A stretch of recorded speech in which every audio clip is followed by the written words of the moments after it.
seperti ada sinar payung gitu loh. Dari atas. Dari atas sana. Nah, turunnya pas di sini. Adanya patung ini karena sinar yang jatuh dari langit. Iya, iya. Ditemukan sebuah gundukan. Itu dibuka, gundukan tadi kan karena mau bikin ladang. Ini dinyatakan bangunan itu candi. Setelah diraba, diketemukan itu, batu-batu tadi oleh para peladang itu dibikin tugu masak. Ada yang sakit, tapi ada petunjuk spiritual, itu supaya dikembalikan ke Tempatnya semula. tempat semula. Dan naga ini juga lambang dari kemakmuran sebenarnya. Dan ini beberapa kali diambil orang ya harus kembali. Jadi kalau ke Alas Purwo, saya ada yang mengatakan angker itu benar. Iya. Ada yang ngambil pasir laut aja sudah harus dikembalikan. Setelah pulang, dia ada mimpi buruk dan sebagainya. Yang menarik itu kan yang mancing di Sendang Pancur, mancing udang itu. Di Sendang Pancur. Iya, itu udang ada berdarah, terus dia harus dikembalikan. Di sini saya juga mengalami kejadian aneh, Mas. Seperti apa, Pak? Kita parkir mobil di sini kira-kira ya. Itu setelah kita meditasi, mobil itu bunyi dan menyala. Padahal tidak ada orang di dalam, Pak. Nggak ada. Kotaknya memang nggak dilepas oleh Pak Sugro.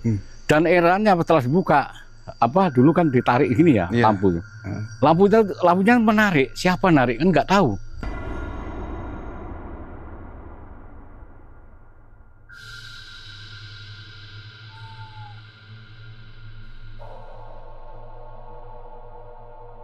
Oke, Rahayu, Om Swastiastu, Wilujeng Prapto ing Alas Purwo, Taman Nasional Kabupaten Banyuwangi. Hutan yang masih lestari, hijau, sumber oksigen untuk masyarakat Banyuwangi. Alas Purwo, media gaib tanpa batas. Edukasi dan religi berjalan bersama.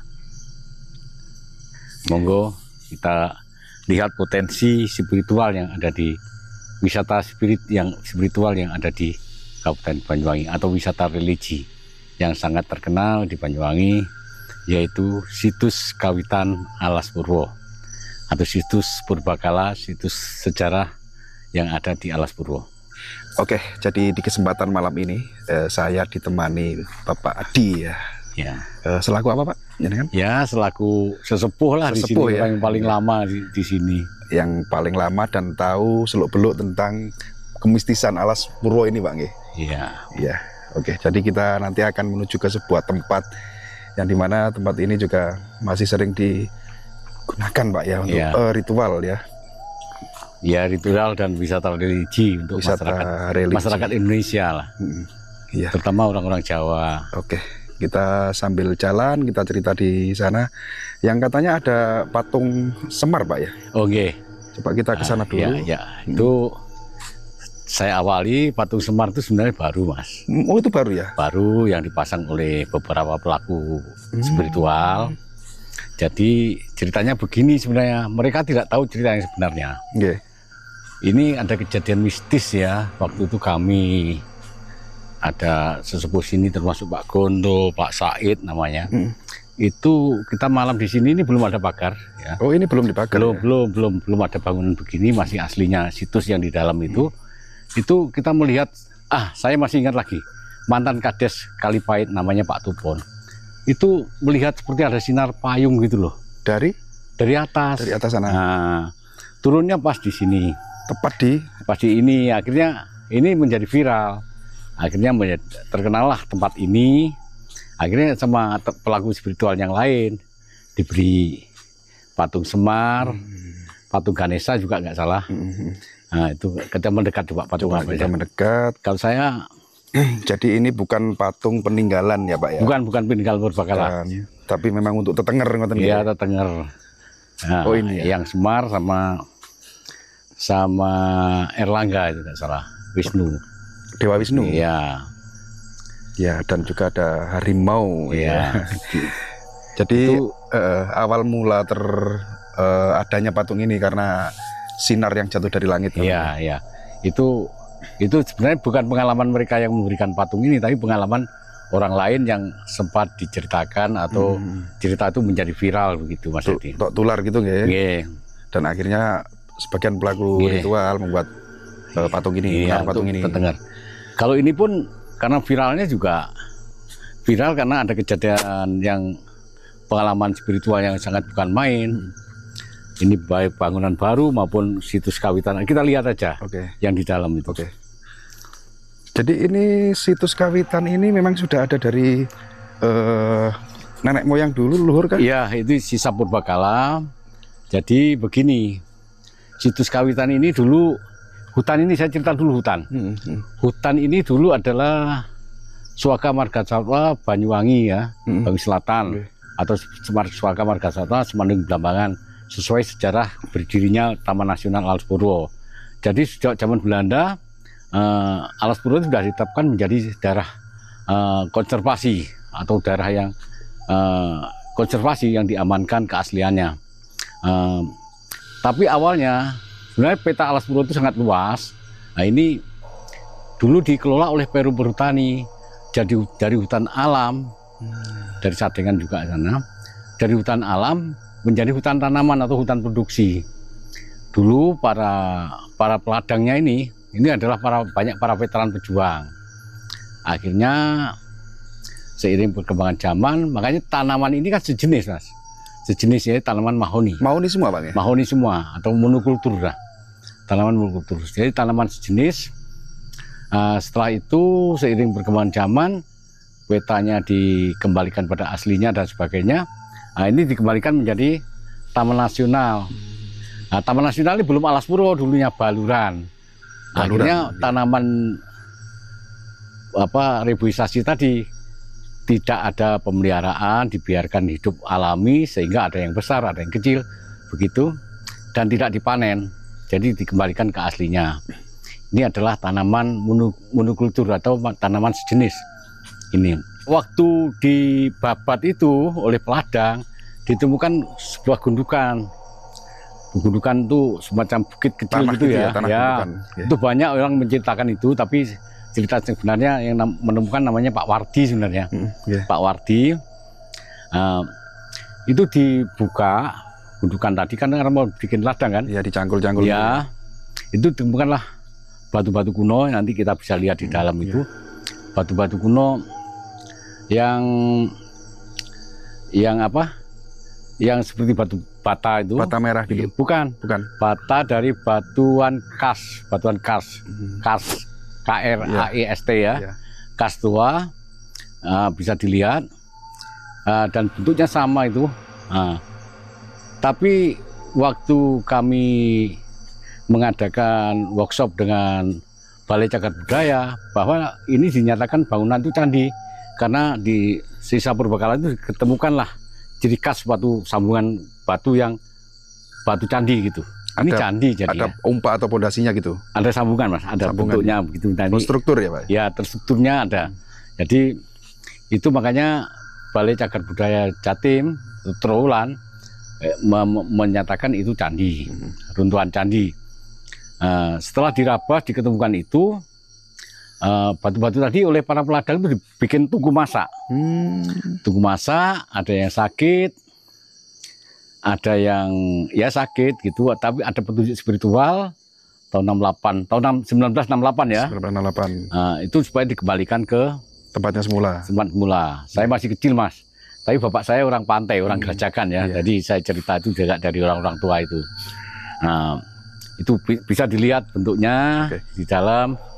Dan ini Pak, simbol naga ini? Kalau naga ini, kan naga ini lambang Hindu mas. Gitu. Naga ini begini, naga itu ada naga Taksaka dan ada naga Basuki. Simbol kebebasan, pembebasan dari perbudakan. Di suatu, kalau orang Hindu mengambilnya dari bukan para praparwa, dari episode Mahabharata yang pertama. Jadi simbol pembebasan. Dan naga ini juga lambang dari kemakmuran sebenarnya. Lambang kemakmuran. Ya, ujung ekor naga itu adalah gunung dan kepala naga itu adalah lautan. Intinya adalah pesan konservasi sebenarnya. Jadi air dari gunung, dari hulu sampai ke hilir ke lautan itu tidak boleh kotor dan tidak boleh tercemar. Konservasinya seperti itu ya? Iya, pesan konservasi yang sangat mendalam dari nenek moyang sebenarnya. Dan ini ingat, ini adalah bangunan baru. Ini kita bangun 2007. Bukan asli bukan asli ya. Karena pelaku yang membangun saya loh ya. Jadi kalau ada narasumber lain yang mengatakan begini-begini, itu salah Pak ya? Bukan salah, tapi harus tanya dulu ke saya. Yang tepat ya. Karena Pak Adi inilah yang pertama ya. Ya, saya yang setelah ditemukan tuh Pak Adi. Dan ceritanya panjang. Mengapa ini dibangun? Panjang ceritanya. Coba ambil masuk kita cerita di dalam. Kalau ini patung ini kita bikin beli di Sleman. Oh ini. Pasar Tempel. Pasar Tempel. Ya. Arca apa namanya ini Pak? Dua Pala. Dua itu pintu ya. Penjaga gitu. Penjaga ya. Penjaga.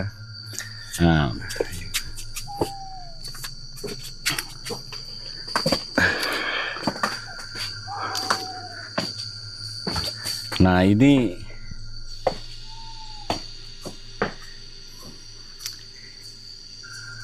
bebatuan kuno yang sudah diketemukan. Ini yang seperti kursi ini adalah kalau di Hindu itu adalah kosong kan, lambang tempatnya Tuhan. Kita menyembah pada hal-hal yang kosong, yang tidak kelihatan, yang metafisik. Ini adalah bebatuannya.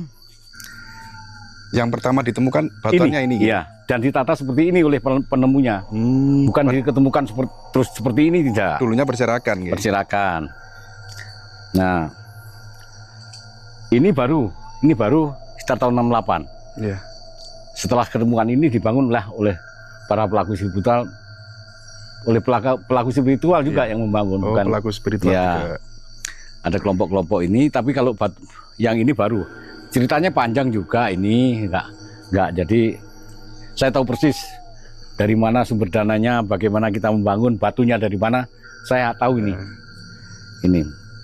Ini yang artefak atau benda berbakti. Iya, karsnya ya. Iya. Dan ini beberapa kali diambil orang ya harus kembali. Jadi kalau ke Alas Puro, saya ada yang mengatakan angker itu benar. Ada yang ngambil pasir laut aja sudah harus dikembalikan. Iya, tadi saya juga sempat ngobrol sama wisatawan. Katanya pernah juga ada orang yang mengambil batu karang kalau apa gitu ya, harus dikembalikan gitu ya. Iya. Sakit perut atau apa? Oh iya, setelah pulang dia ada mimpi buruk dan sebagainya. Yang menarik itu kan yang mancing di Sendang Pancur, mancing udang itu. Di Sendang Pancur? Iya. Itu udang ada berdarah, terus dia harus dikembalikan. Oh, ketika mendapatkan udangnya itu berdarah? Iya, berdarah udangnya. Terus akhirnya harus dikembalikan. Mimpi gitu Pak? Iya. Kalau pasir laut itu berkali-kali saya menemukan orang bahwa maunya untuk hiasan akuarium. Tahu-tahu baru sampai rumah pagi-pagi udah harus kembalikan. Ternyata ada gangguan-gangguan mistis yang tidak luar biasa. Gangguan-gangguan mistis yang di luar nalar lah gitu. Iya Pak, kalau boleh saya sedikit tanya ya Pak Adi ya. Katanya kan ini kan sudah sangat terkenal Alas Puro itu kan hutan atau alas paling angker di tanah Jawa, betul Pak? Angker itu relatif Mas ya, mengatakan angker, tapi di sini yang jelas orang tidak boleh arogan, jangan takabur. Beberapa kali takabur itu memang ada kejadian aneh. Di sini saya juga mengalami kejadian aneh Mas. Seperti apa Pak? Begini, saya cerita panitia Pura Semeru Agung.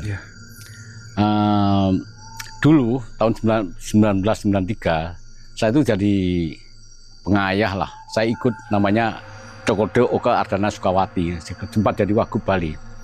Jadi saya itu pengalaman ngantar-ngantar batu ke Semeru, kan dulu belum terkenal Senduro itu. Dari sana beberapa teman tuh rapat. Saya ingat malamnya Jumat Legi dan kita berdelapan. Padahal tahun 90 jalan ini masih mulus, tapi aspal lapen yang dibangun oleh eranya Pak Harto. Kita rapat itu di Beji Gubuk Kancil sana Mas, di Gunung Raung. Kalau Mas mau ke sana silakan. Kita sepakat karena adanya sedan dan apa gitu, saya sendiri nggak tahu kondisi jalan ya. Akhirnya sewa kendaraan di 9 Indah Laju Motor Genteng super kijang warna hijau botol. Ini belum dipagar, Mas. Belum ada pagar ya. Belum ada pagar keliling ya. Ini masih sampah tok, ini belum ada panitia tuh. Sorry, ada panitianya waktu itu. Panitia Pak Rosi. Tapi Alas Purwonya belum terkenal sekali. Jadi kita parkir mobil. Saya ingat sekali sopirnya Pak Sukro. Pak Sukre ya, orang Bali tapi Genteng ya. Orang Genteng. Saya Pak Samijo, sekarang masih hidup, beliaunya di Sumber Sewu, orang Pak Ide Bagus Putra, Pak Mandi Sumer sempat jadi wakil bupati di Badung, dan lain-lain. Kita parkir mobil di sini kira-kira ya. Itu setelah kita meditasi, mobil itu bunyi dan menyala. Padahal tidak ada orang di dalam, Pak? Nggak ada. Kontaknya memang nggak dilepas oleh Pak Sugro. Dan erannya setelah dibuka, dulu kan ditarik gini ya, lampu. Lampunya menarik. Siapa narik kan nggak tahu. Orang kita udah duduk semua. Nah dari cerita sana viral ke Semeru atau ke Senduro. Senduro kan masih baru waktu itu. Nah dari sanalah. Dari bapak-bapak itulah sebenarnya yang banyak membantu cikal bakal Alas Purwo ini bisa membangun pura yang ada di sebelah barat. Ya itu ceritanya. Sehingga saya beberapa pengalaman spiritual seperti itu. Jadi itu hanya atau bagaimana ya? Kalau saya mengatakan itu sangat luar biasa. Terus pengalaman yang kedua, saya di sini hanya 2 kali ya, pengalaman yang sangat luar biasa itu waktu ada kemah di triangulasi dari sekolahan gitu. Ya, anak SMP, salah satu SMP. Kemah itu ada jelajah alam. Anak SMP kan nggak mungkin ya jelajah alamnya berat itu kan nggak mungkin. Hanya sekitaran Sadengan ke sini. Regu 1 berangkat jarak sekian menit, regu 2. Nah di pertengahan ini ada regu yang tidak kembali ke camp. Itu ceritanya. Sampai malam, ternyata mereka datang sore. Setelah sore itu menjelang malam itu datang. Dia udah panik kan, guru-guru yang lain mencari nggak ketemu. Ceritalah. Itu SMP Genteng ya, tidak saya sebutkan SMP berapa. Itu cerita bahwa tadi dekat ini pura dulu orang menyebut pura. Pura kecil itu ada hujan. Pura besar itu lagi dibangun. Terus ada rumah itu dia disuruh mampir sama nenek-nenek. Dia istirahat di situ. Tapi menurut anak-anak itu kan sekian jam, padahal itu udah setengah hari gitu loh. Jadi 1 hari. Iya, mereka itu ada yang menyuruh untuk mampir. Ada mampir karena hujan, padahal tidak ada hujan. Tidak hujan, itu pengalaman. Dan itu diceritakan ke saya. Akhirnya saya juga menunggu lah. Kalau ada salahnya para peserta kemah tadi, mohon Tuhan mengampuni dan memaafkannya begitu. Itu yang cerita-cerita sekitaran sini. Ini kan zona religi, Mas. Sampai tikungan itu ditetapkan menjadi zona religi. Apa Pak namanya? Zona religi. Zona. Oh, zona ya. Iya, Taman Nasional itu ada zonasi. Zona religi. Ya, yang ditetapkan oleh Dirjen KSDAI kalau sekarang. Jadi tidak ada boleh kegiatan lain selain religi sebenarnya. Sekitaran ini. Kalau ini batu hitam, batunya kita ambil dari Karangasem dan Semeru. Ini juga orang Kaul nih, Mas, dibantu oleh seseorang yang kontraktornya pun saya hafal karena saya pelakunya.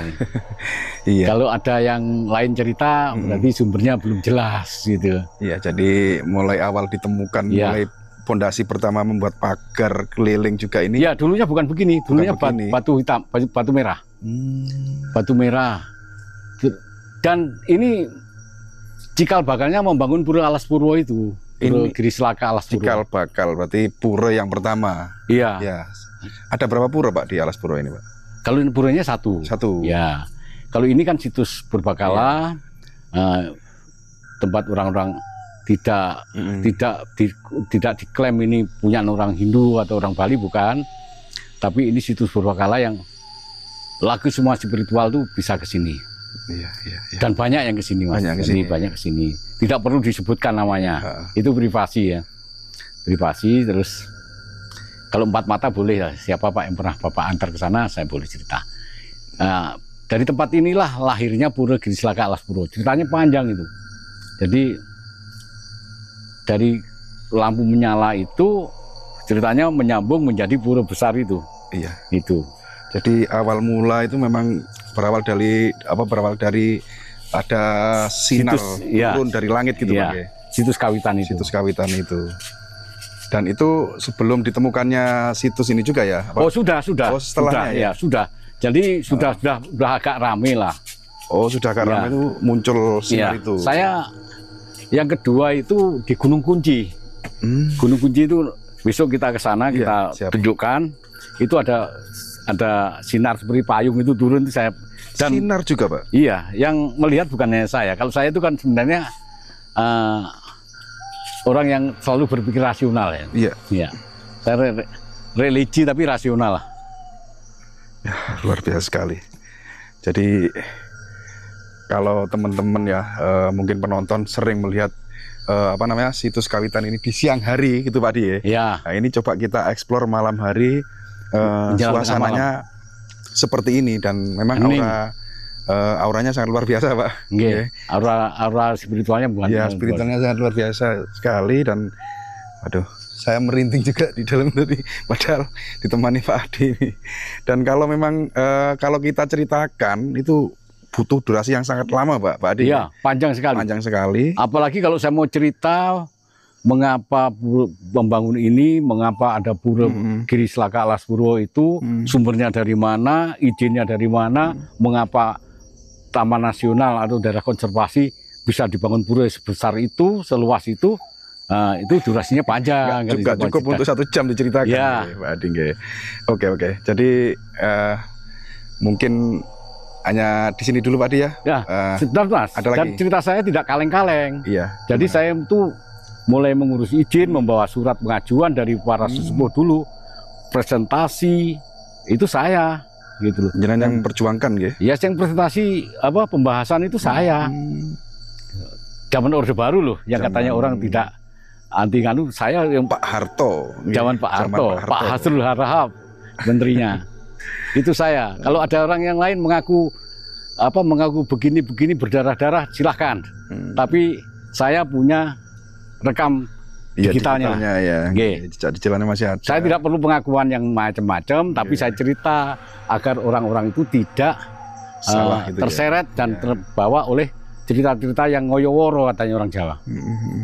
Dan memang realitanya seperti itu ya. Iya, betul.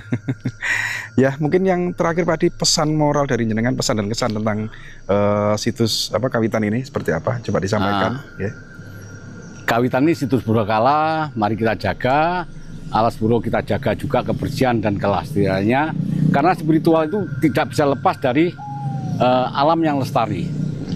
Oksigen bagus itu tercipta atau keluar dari tanaman, tumbuhan yang lestari. Bumi kita akan memunculkan energi kalau bumi kita tidak kotor oleh sampah plastik dan sebagainya. Oke. Itu yang sekalian ditutup Pak Adi. Terima kasih. Ini saya sudah menemani Mas Edi. Terima kasih Mas Edi ya. Sama-sama. Sudah diajak dan berkenan berkunjung ke Alas Purwo. Semoga ini menjadi pencerahan bagi yang lain. Oke, dan semoga tayangan ini bermanfaat dan bisa menjadi tambahan wawasan gitu ya Pak Adi ya. Edukasi lah untuk bagi pecinta atau pelaku spiritual juga, pelaku pecinta sejarah juga termasuk Pak Adi ya. Dan kalau juga ada yang meragukan atau bagaimana bisa hubungi saya. Nanti Pak Sedi yang memberikan nomornya. Nanti barangkali ada yang penasaran gitu seperti apa sih sebenarnya latar belakang atau sejarah dari keberadaan situs kawitan yang ada di Alas Purwo ini. Monggo cantumkan di kolom komentar, nanti tak kasih nomornya Pak Adi biar bisa sharing gitu Pak Adi ya. Jadi tidak saya tidak kaleng-kaleng atau tidak ngomong mengarang-arang karena saya pelaku yang izin dan sebagainya gitu. Ya, terbentuknya atau terbangunnya istana ini ya, istana di dalam hutan Purwo ini. Ya, moga-moga tangan kali ini bermanfaat. Kurang lebihnya kita mohon maaf Pak Di ya. Nggih, karena sebagai sama-sama manusia Mas. biasa, tentunya apa pemaparan saya juga salah, mohon maaf. Ya, tentunya tidak luput dari salah khilaf maupun lupa Pak Di ya. Nggih. Dan tidak lupa untuk teman-teman semuanya kita doakan mudah-mudahan dimudahkan segala urusannya, dilancarkan rezekinya nggih. Amin. Dan diberi keselamatan dunia sampai akhirat. Oke, terima kasih. Salam rahayu, salam budaya. Saya kira assalamualaikum warahmatullahi wabarakatuh. Rahayu. Rahayu, rahayu.